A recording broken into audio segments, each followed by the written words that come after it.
교육과 여행 이야기를 통해 희망을 전해드리는 에드벨라입니다.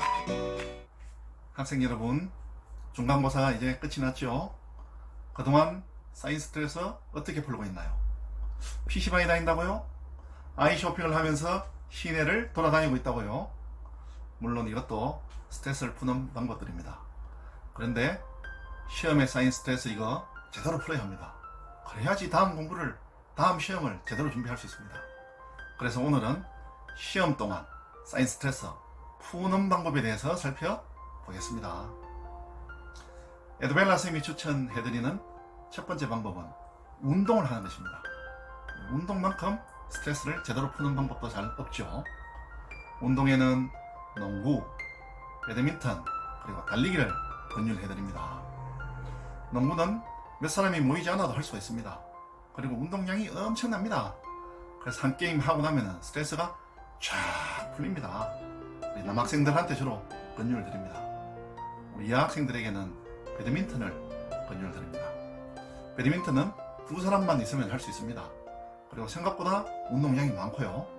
그리고 특별히 어떤 장소에 구애를 받지 않고 할 수 있는 이런 운동입니다.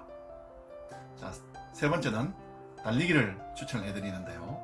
에드벨라 쌤은 주로 달리기를 이용했습니다. 시험 마치고 난 뒤에 학교 운동장을 내 체력의 한계 상에 올 때까지 돕니다. 10바퀴 정도 돌고 나면은 더 이상 달리기 어려운 상황이 되었을 때는 학교 운동장에 금대자로 이렇게 들어놓습니다. 그리고 하늘을 바라보면 하늘이 노랗습니다. 그렇다가 다시 다른 세계의 이런 하늘이 나타납니다. 스트레스를 아주 잘 푸는 이런 방법이었습니다. 자, 다음 스트레스를 푸는 두 번째 방법은 책 읽기를 권유해 드립니다. 우리 책의 종류로는 재밌는 소설 읽기를 권유합니다. 노벨 문학상을 받은 이런 책이라든지 아니면 세계 문학 전집, 특히 우리나라의 근현대 소설, 주옥과 같은 소설들이 많이 있죠. 이런 책을 시험 후에 읽으면 나에 대한 보상이 됩니다. 고생한 것에 대한. 조금 더 적극적으로 책을 읽기를 권유를 드린 것은 여러분이 가진 장래 희망이 있죠. 얼마 전에 우리 금융 전문가가 되겠다는 여학생이 있었습니다. 이런 학생 같으면은 우리 인터넷 서점, 교보문고나 예스24시 같은 이런 곳에서 금융이라는 키워드를 탁 치면은 엄청나게 많은 책들이 나옵니다. 그랬을 때 그 중에 너무 어렵고 전문적인 책 이거 권하지 않습니다. 스트레스를 오히려 왕창 들어 쌓이게 됩니다. 읽다가 Nope. 금융 관련된 이런 예를 들면은 워렌 버핏이나 이런 분들이 쓴 자서전이나 아니면 수필 이런 부담 없이 읽을 수 있는 이런 책들을 읽기를 권유를 드립니다. 이런 책 읽고 나서는 책 끝부분에 내가 생각하는 이런 내용들이라든지 이런 것을 살짝 요약해두면 좋습니다. 아니면 조금 더 적극적으로 블로그나 유튜브를 만들어서 내가 읽은 책 내용을 올리는 것입니다. 올릴 때는 줄거리뿐만 아니라 내가 느낀 점도 적고 특히 내가 감명받았던 이런 문구를 딱 기록을 하는 것입니다. 우리 에드벨라 쌤도 유용준 선생님이 쓴 나의 문화유산 답사기 이 책을 읽으면서 눈에 탁 띄는 이런 문구가 있었습니다.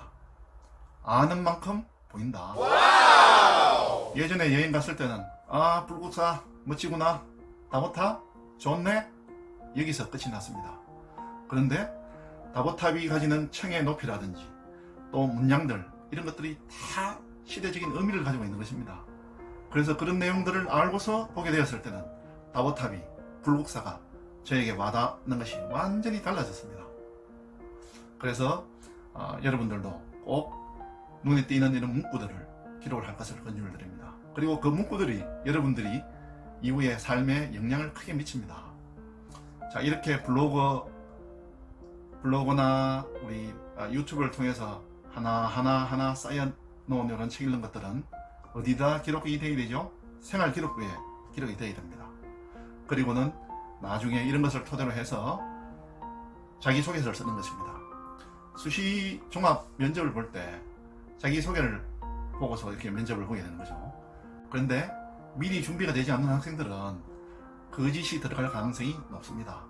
그렇지만은 유튜브나 블로그에 하나씩 쌓여 있는 학생들은 내가 금융 전문가가 되기 위해서, 내가 프로그래머가 되기 위해서 얼마나 충실하게 노력해 왔느냐 하는 것이 기록이 증거가 되는 거죠.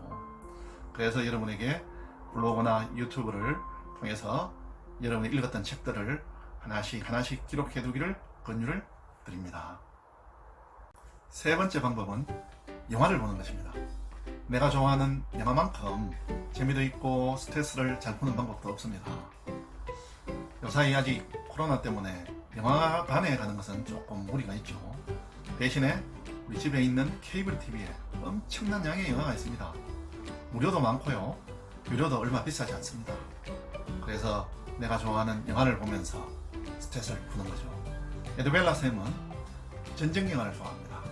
역사가 배경이 된 이런 전쟁 영화, 삼국지라든지 초한지, 대진제국 같은 경우는 춘추 전국 시대를 배경으로 해서 진나라가 강대국이 되어가는 과정을 그린 이런 영화입니다. 50편에서 100편 이렇게 됩니다. 양이 엄청 많죠. 그런데 이거 시험 치고 난 이후에 다 봤습니다. 어떻게 봤냐고요? 제자리 걸음하면서, 제자리 걸음 큰 운동이 됩니다. 아니면 러닝머신에서 걸으면서 영화를 한 편씩 이렇게 봤습니다. 엄청나게 재미도 있었고 스트레스도 쫙 풀렸습니다. 학생 여러분, 우리 스트레스 잘 풀어야 합니다. 특히 시험으로 쌓인 스트레스, 이거 잘 풀어야지 그 다음 시험 준비를 잘 할 수 있습니다. 우리 오늘 세 가지 방법을 알려드렸죠. 이 중에서 자신에게 적합한 방법을 선택합니다. 그래서 스트레스도 쫙 풀고, 그리고 재미있는 이런 시간도 가지시길 바랍니다. 그리고 다음 시험을 또 잘 준비하는 여러분이 되시기를 바라겠습니다. 오늘 내용이 도움이 됐다면 구독과 좋아요 부탁드리겠습니다.